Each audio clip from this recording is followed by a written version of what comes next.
NCERT गणित वर्ग 10 में आप सभी का स्वागत है। और आज हम लोग देखेंगे वर्ग 10 का पहला अध्याय जो कि संख्या पद्धति है। और उसका हमने इंट्रोडक्शन वीडियो डाला था, उसको आप लोग देख लीजिएगा। डिस्क्रिप्शन में हम उसका लिंक दे दे रहे हैं।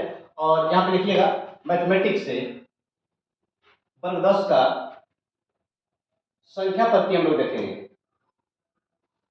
जिसमें प्रश्नावली 1.1 यहाँ पे देखिए मैथमेटिक्स हो गया संख्या पद्धति, और प्रश्नावली क्या पढ़ना है 1.1 जो कि यूक्लिड विभाजन प्रमेय पे आधारित होगा। और उसका हम यहाँ पे जो प्रश्न दिया हुआ है उसको हल करेंगे। ठीक है, यहाँ पे पहला प्रश्न है,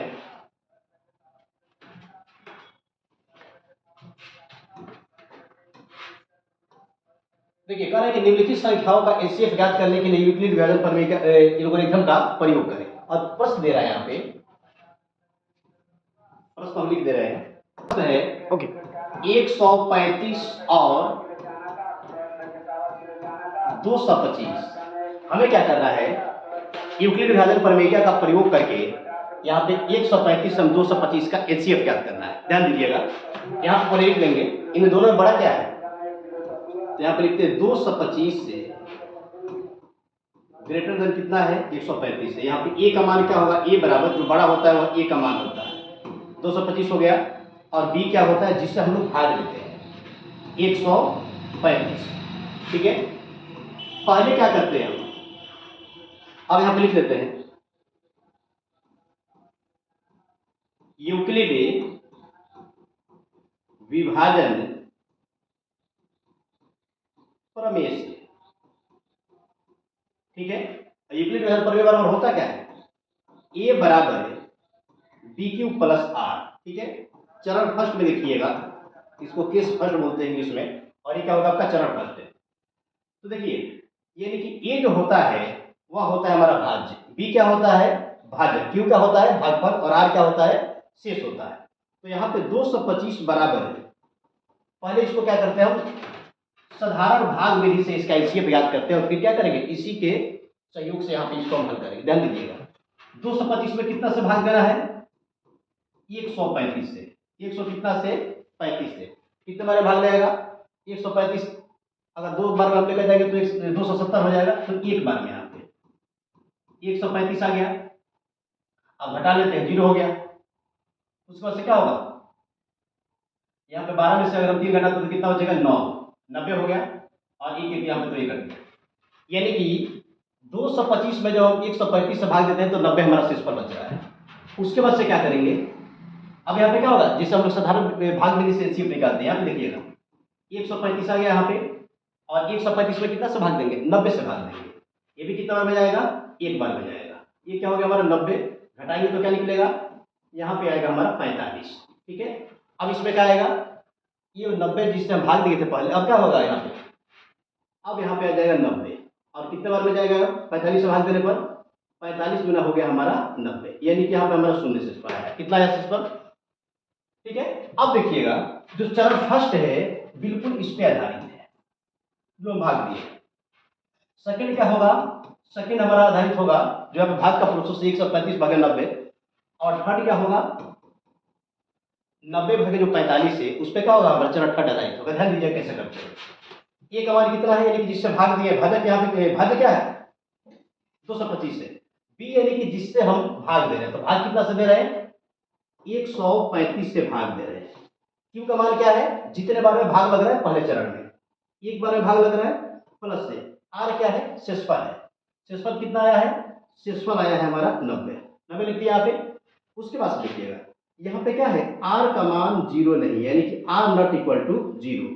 जहां पर आर हमारा शून्य होगा वहां पे क्या होगा, वहां पे हमारा मान निकल जाएगा एचसीएफ का। तो यहाँ पे लिख देते हैं चरण फर्स्ट में आर नॉट इक्वल टू 0। अब क्या करेंगे यहाँ पे चरण सेकंड हम लेंगे, चरण क्या हो गया सेकंड, और चरण सेकंड में भी क्या होगा ए बराबर बी क्यू प्लस आर। लेकिन देखिएगा अब यहाँ पे चरण सेकंड में ए का काम क्या होगा, तो ए होगा ए वाला 135, क्योंकि क्या कर रहे हैं हम 135 में 90 से भाग दे रहे हैं, यानी कि 135 हमारा काम कर रहा है ए का, और बी का काम कौन कर रहा है 90 कर रहा है।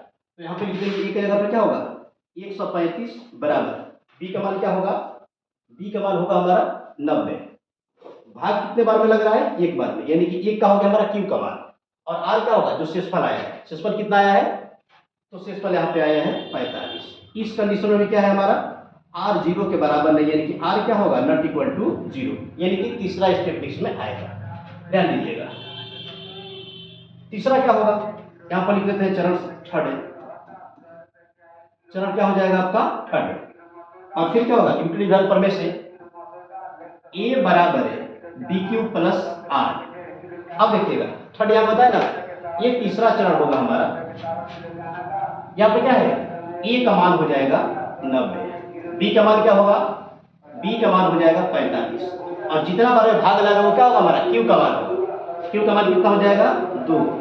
अब यहाँ पे ध्यान दीजिएगा शेषफल हमारा आर का मान क्या है, तो शेषफल हमारा आर देखिए यहाँ पे 90 में से 90 घटाए क्या हो गया, 0 हो गया, यानी कि शेषफल हो जाएगा हमारा 0। यानी कि क्या लिख सकते हैं यहाँ पे, यहाँ पर हम लिख देंगे आर बराबर 0, आर बराबर क्या हो गया, 0 हो गया। तो जब भी आर बराबर 0 होगा ना, तो अंतिम चरण में जितना से भाग दिए रहेंगे, तो यहाँ पे भाग कितना से दिया अंतिम चरण में, 45 से भाग दिए, यानी कि 135 से 225 का एलसीएम क्या होगा, 135 से हमें 225 का एलसीएम हमारा निकल के आएगा 45, तो लिख देंगे यहाँ पे 135 एवं 225 का एचसीएफ बराबर क्या हो गया 45।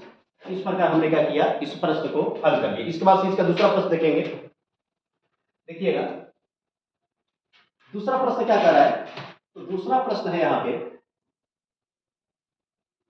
दूसरा प्रश्न ध्यान दीजिएगा, यहाँ पे दूसरा प्रश्न है 196 और 38,220।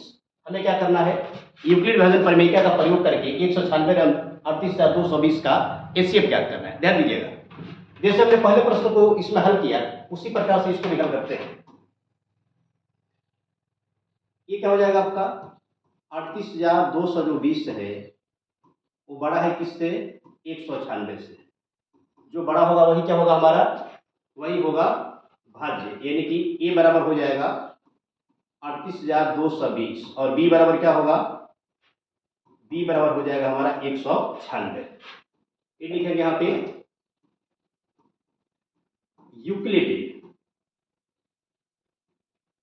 यूक्लिड विभाजन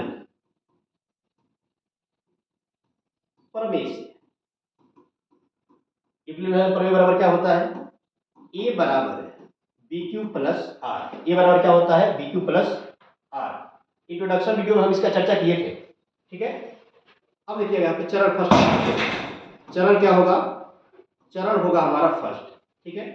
यहाँ पे लिखते हैं 38,220 बराबर, पहले हम इसको साधारण भाग विधि के द्वारा एचसीएफ निकाल कर देख लेते हैं। कितना है यहाँ पे 38,220 और भाग कितना से देना है, 196 से भाग देना है। ध्यान दीजिएगा पहली बार में कितने बार भाग ले गए, तो एक बार में, 1 9 6 हो गया, घटाएंगे तो क्या बचेगा, 81 देगा, 12 में से 6 जाएगा, 6 हो गया आपका, और 17 में से क्या होगा 9 घटेगा, तो ये बचेगा हमारा 8, और यहाँ पे क्या हो जाएगा 1, ठीक है, और ऊपर से क्या बचेगा 2 बचेगा। अब देखते हैं कि कितना बार भाग लेगा, तो अब भाग लेगा हमारा 9 बार में, कितने बार में 9 बार में। ध्यान दीजिएगा गुणा करेंगे 196 में 9 से, 9 से कितना हो गया 54 हो गया, 9 में 9 से 81 हो गया, 81 में हम 5 जोड़ देते तो कितना होगा, ये हो जाएगा हमारा 86, 81 पर कितना हो गया 86 हो गया, और 9 में फिर क्या करेंगे 1 से गुणा करेंगे, 9 हो गया, और 8 9 8 कितना हो गया 17 हो गया। अब इसको घटा लेते हैं, घटाएंगे तो क्या आएगा, ये हो जाएगा 8, और उसके बाद से यहाँ पर हो जाएगा 15, 15 में से जाएगा कितना हो जाएगा 9 होगा, और यहाँ पे क्या आ जाएगा 0, ठीक है।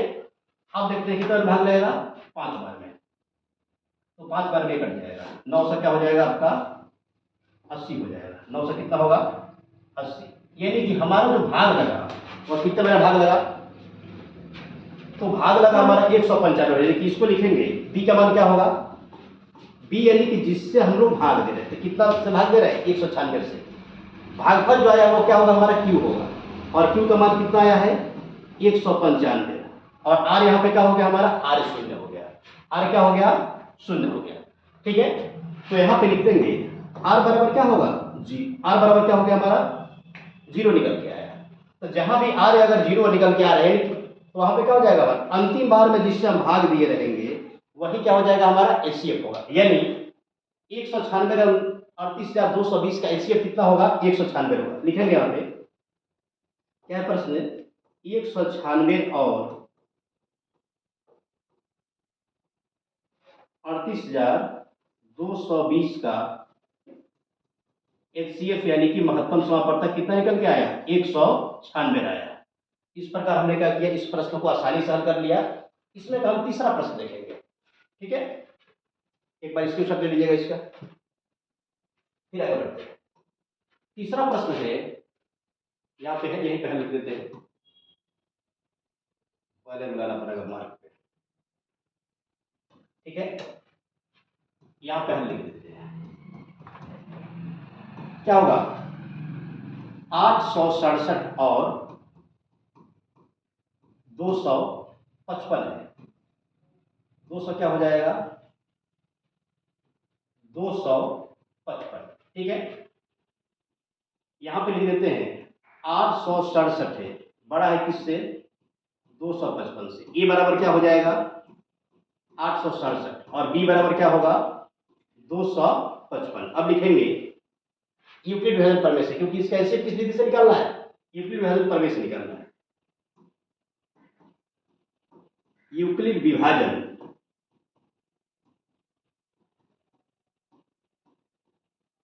प्रमेय से। ठीक है, यूक्लिड विभाजन प्रमेय बराबर क्या होता है, यूक्लिड विभाजन प्रमेय बराबर होता है ए बराबर बी क्यू प्लस आर। पहले क्या करते हैं, पहले हम साधारण भाग विधि द्वारा इसका एचसीएफ ज्ञात करते हैं और फिर उसी के बाद इसको यूक्लिड विभाजन से देखेंगे। क्या करेंगे, 867 में कितना से भाग देना है, 255 से। 255 से क्या करेंगे, भाग देंगे। कितने बार में भाग लेगा, तो यहाँ पे देखिए अगर लगभग 250 के आसपास है ना, तो यहाँ पे 3 बार में भाग लेगा। 3 से गुणा करते हैं, 5 कितना हो गया 15। अब 15 का हो गया 16 हो गया, अब फिर 3 दिन 6 पे हो गया आपका 7, घटाएंगे 2 हो गया। ठीक है, उसके बाद से यहाँ पे क्या होगा, ये हो गया 0 और यहाँ पे हो गया 1, यानी कि शेषफल कितना आया हमारा 102 आया। अब क्या करेंगे, 255 में 102 से भाग देंगे। कितने बार में जाएगा, 2 बार में। 200 क्या हो जाएगा, यहाँ पे 255 करना है। ठीक है, 204 हो गया, घटाने के बाद क्या आएगा, घटाने के बाद यहाँ पे आएगा 51 शेष, यानी कि दूसरा चरण में कितना हमारा शेषफल आ रहा है, 51 आ रहा है। अब उसके बाद से क्या करेंगे, 102 में 51 से भाग देंगे, यानी कि 2 बार में जाएगा। ठीक है, और ये क्या हो गया हमारा, शून्य हो गया। क्या हो गया, शेषफल शून्य। यानी कि इसमें भी क्या होगा, भाग देने के बाद हम देख लेंगे कि कितना चरण इसमें आएगा। पहला चरण हो गया, दूसरा चरण, और ये क्या हो गया हमारा तीसरा चरण। यानी कि यूक्लिड विभाजन प्रमेय के मदद से इसको हल करने के लिए क्या करेंगे, 3 चरण में हमारा हल होगा। ठीक है, तब जाकर के अंतिम बार में जिससे भाग लगा, यानी कि इसका देखिएगा एचसीएफ जो निकल के आएगा 51 होगा। देखिए कैसे, ये बराबर क्या होगा, 867 है बराबर कितना से भाग दिए हम, 255 से। कितने बार पहली बार भाग लगा है, तो 3 बार में, गुणे क्या हो गया हमारा 3, और इसको शेषफल क्या प्राप्त हुआ है, तो शेषफल प्राप्त हुआ है 102। यहाँ पे क्या लिखेंगे, आर बराबर नॉट इक्वल टू 0, यानी कि आर का मान क्या है, 0 के बराबर नहीं। ठीक है, अब चरण सेकंड में जाएंगे।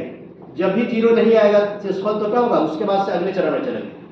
चरण सेकंड देखिए क्या होगा, ए बराबर बी क्यू प्लस क्या होगा आर।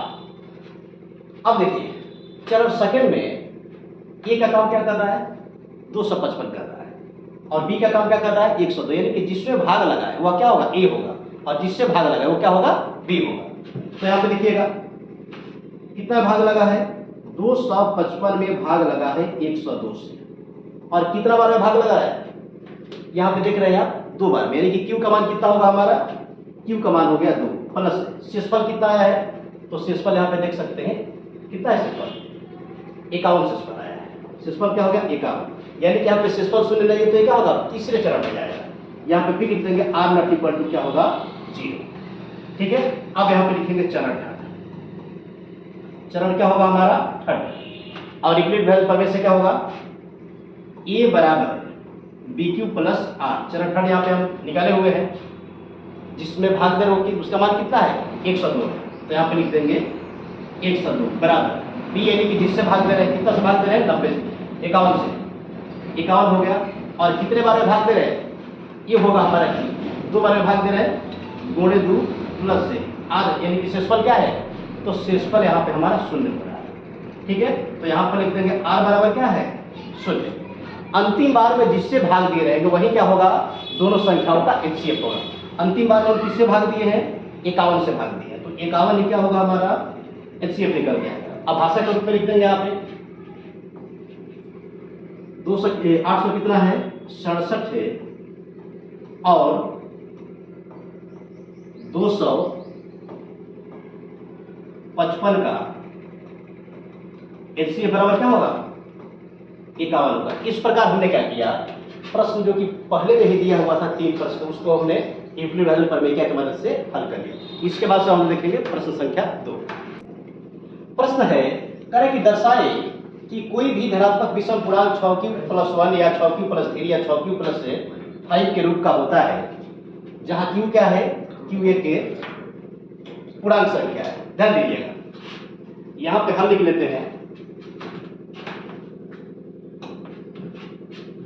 ठीक है।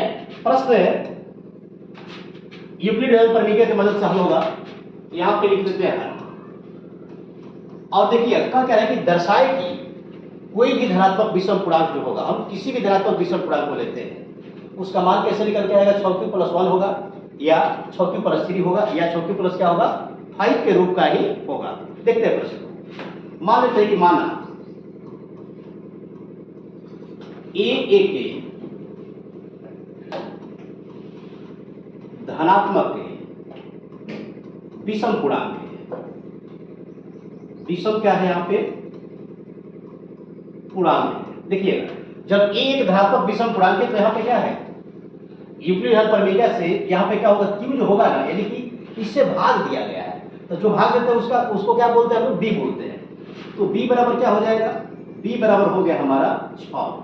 ठीक है, अब जब b हमारा 6 हो गया, और यहाँ पे यूक्लिड प्रमेय से क्या होता है, जब भी हम जिस संख्या से भाग देंगे शेषफल क्या होगा उस संख्या से कम आएगा, यानी कि यहाँ पे क्या हो जाएगा r बराबर, इसलिए r बराबर क्या होगा, r एक 0 हो सकता है, 1 हो सकता है, 2, 3, 4 और 5 से अधिक नहीं होगा, क्योंकि क्या होगा यहाँ पे b का मान जिससे भाग दे रहे उस संख्या का मान क्या है 6 है, तो 6 से कम ही शेषफल आएगा, 6 से अधिक किसी कंडीशन में नहीं होगा।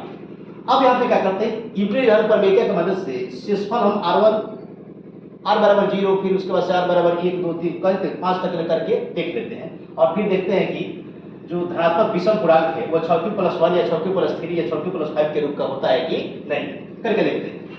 तो देखेंगे यहाँ पे r बराबर 0 रखने पर, ठीक है, r बराबर 0 रखने पर लिखेंगे यहाँ पे यूक्लिड विभाजन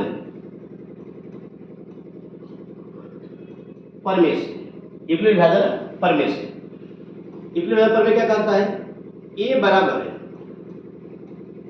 bq+r, चरण क्या है हमारा, चरण यहाँ पे हो जा रहा है फर्स्ट। ध्यान दीजिएगा, ये क्या पे और बात होता है, 0 क्या होता है इसमें, जो शेषफल होता है हमारा, शेषफल या तो 0 के बराबर होगा या क्या होगा b से छोटा होगा। ठीक है, यहाँ पे देखिएगा शेषफल क्या होगा, शेषफल 0 के बराबर या 0 से बड़ा होगा, लेकिन फिक्स है कि जो शेष आएगा ना उससे क्या होगा छोटा होगा। और b के बारे में क्या होता है कि जिससे भाग देते हैं उसका मान क्या होता है r से, जिससे भाग देंगे शेषफल क्या होगा उससे छोटा और r के बराबर आएगा। यहाँ पर ध्यान दीजिएगा, पहले चरण में क्या रखते हैं, तो पहला चरण है हमारा, यहाँ पे लिख लेते हैं a का मान, a बराबर क्या होगा b, यानी कि 6 हो गया, और फिर उसके बाद से q क्या है, q कोई संख्या है, q हमारा संख्या हो गया प्लस है, आर का मान क्या रखे हैं, तो आर का मान 0 रखे हैं, यानी कि ये हो गया हमारा पहला कंडीशन 6 की। ठीक है, क्या गया 6 की हो गया हमारा कंडीशन नंबर फर्स्ट, इसको समीकरण फर्स्ट मान लेते हैं। दूसरे चरण में क्या रखते हैं, चरण सेकंड हो गया, और आर बराबर क्या रखते हैं 1 रखते हैं। आर का मान क्या होगा 1, तो ये हो जाएगा आपका ए बराबर बी क्यू प्लस आर। तो ए का मान क्या होगा, यहाँ पे बी के जगह पे 6 होगा और क्यू के जगह पे क्या होगा, क्यू के जगह पे यहाँ पे क्यू ही होगा, लेकिन आर क्या होगा, तो आर हो गया हमारा 1। ये समीकरण क्या हो गया, सेकंड हो गया। ठीक है, उसके बाद से चरण थर्ड है, देख लेते हैं यहाँ पे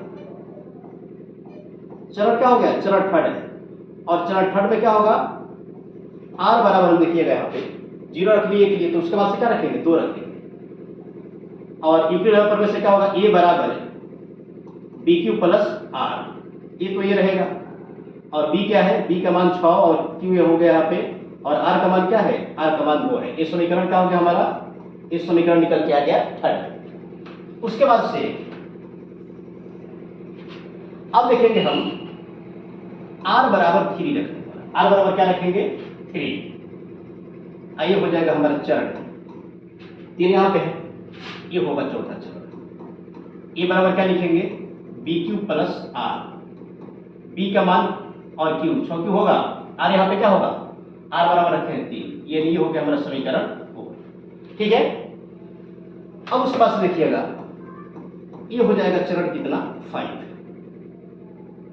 ए बराबर बी क्यू प्लस से आर, ये बराबर क्या हो जाएगा, बी का मान है 6 और क्यू हो गया, क्यू यहाँ पे देखिएगा सम संख्या विषम संख्या कुछ भी हो सकता है, आगे हम बताएंगे कि किस कंडीशन में सम होगा किस कंडीशन में विषम होगा। आर बराबर क्या है, आर बराबर यहाँ पे लिख देते हैं 4, आर का मान कितना हो गया 4, ये हो गया समीकरण हमारा 5। उसके बाद से लिखते हैं चरण 6, आर बराबर क्या होगा, इस यहाँ पे 5 रखना पड़ेगा। आई बराबर क्या होगा, B Q plus R, B का मान क्या है 6, क्यू यहाँ पे हो गया, और आर का मान क्या हो गया 5 हो गया। ये समीकरण क्या निकल के आया 6। अब यहीं पे ध्यान देने वाली बात है, सवाल प्रश्न यहाँ पे कह रहा है कि धनात्मक विषम पूर्णांक 6q प्लस 1, 6q प्लस 3 और 6q प्लस 5 के रूप का ही होता है। अब देखिएगा यहाँ पे स्पष्ट है कि जो आर का मान होगा, जो यहाँ पे धनात्मक विषम पूर्णांक अगर कोई हम ले रहे हैं तो मान क्या होगा 6q होगा, या 6q प्लस 1 होगा, 6q प्लस 3 होगा, 6q प्लस क्या होगा 5 होगा। ध्यान दीजिएगा, अब यहाँ पे देखते हैं 6 कोई क्या है, 6 यहाँ पे सम संख्या है, बी क्या है, बी कोई सम संख्या है, तो सम संख्या में जब हम क्या करेंगे सम संख्या से गुणा करेंगे तो मान हमारा सम संख्या आएगा। ठीक है, या फिर सम संख्या में यदि हम विषम संख्या से गुणा करते हैं तो फिक्स है कि क्या होगा, तभी मान होगा आपका सम संख्या।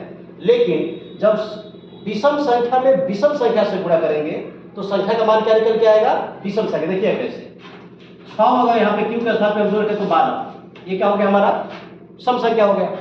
फिर 6 है, अगर यहाँ पे हम 3 रखते हैं यानी कि विषम संख्या रखते हैं तो क्या हो गया, ये हो गया हमारा 18। ठीक है, तो देखिएगा 6 क्यू हो गया, यानी कि क्यू के स्थान पे सम संख्या हो या विषम संख्या हो, मान क्या होगा सम संख्या। लेकिन जब उसमें हम विषम संख्या जोड़ते हैं 6q में जब विषम संख्या जोड़ेंगे तो वही क्या हो जाएगा हमारा धनात्मक विषम पूर्णांक। जैसे यहाँ पे पहला समीकरण क्या हो गया 6 हो गया, सम संख्या ले विषम संख्या ले, मान क्या होगा सम संख्या निकल के आएगा। लेकिन दूसरा कंडीशन जो यहाँ पे कह रहा है 6q प्लस 1, 6 गुणे क्यू, ये तो सम संख्या होगा, 6 के साथ हम सम संख्या ले विषम संख्या ले, लेकिन जब हम सम संख्या में कोई विषम संख्या जोड़ते हैं तो जो मान निकल के आता है वो क्या होता है, विषम पूर्णांक होता है। यानी कि ये जो सेकंड समीकरण हमारा होगा वह होगा विषम पूर्णांक। क्या हो गया, फिर देखिएगा यहाँ पे क्या है 6q प्लस 2 है, यानी कि 6 गुणे अगर कोई संख्या भी हम रखते हैं सम या विषम तो सम होगा, और सम संख्या में जब सम संख्या जोड़े तो क्या होगा, सम संख्या प्राप्त होगा। तो ये यहाँ पे धनात्मक विषम पूर्णांक नहीं होगा। लेकिन यहाँ पे देखिएगा ये जो थर्ड है 6q प्लस क्या है 3 है, यानी कि यहाँ पे ये तो सम संख्या हो गया, सम संख्या में हम विषम संख्या जोड़े हैं तो यहाँ पे क्या होगा धनात्मक विषम पूर्णांक संख्या होगा। और उसी प्रकार 4 नहीं होगा, 6q प्लस 4 यानी कि सम संख्या में सम संख्या जोड़े हैं तो यहाँ पे सम संख्या ही होगा। अब यहाँ पे देखिएगा एक कंडीशन हमारा ये हो रहा है 6q प्लस 5, यानी कि जो धनात्मक विषम पूर्णांक का बात किया गया कि कोई भी धनात्मक विषम पूर्णांक 6q + 1, 6q + 3 और 6q + 5 का रूप का होता है, तो ये स्पष्ट है कि हम किसी भी धनात्मक पूर्णांक के लेंगे वो क्या होगा 6q + 1, 6q + 3 और 6q + 5 का रूप का ही होता है। लेकिन समीकरण यहाँ पर लिखेंगे समीकरण फर्स्ट, सेकेंड तथा थर्ड से क्या होगा, लिखते हैं यहाँ पे कोई भी धनात्मक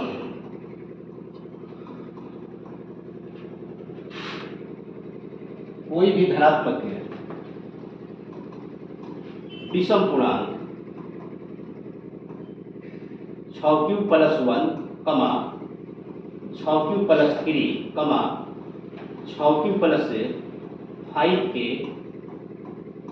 रूप का होता है।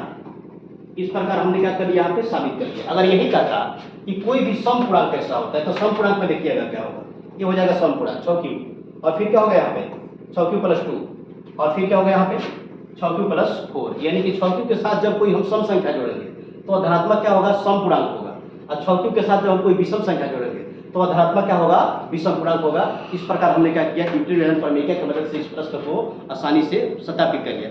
इसी तरीके का हमारे अन्य वीडियो को देख करके आप जानकारी प्राप्त कर सकते हैं। और मैथ या फिर 10वीं क्लास के या इंटरमीडिएट के किसी विषय के लिए अगर आप पूर्णतः तैयारी करना चाहते हैं या फिर टॉप करना चाहते हैं तो एक बार आप हमारे संस्थान से जुड़ के देखिए, आपको मुड़ के देखना नहीं पड़ेगा। वीडियो देखने के लिए बहुत बहुत धन्यवाद।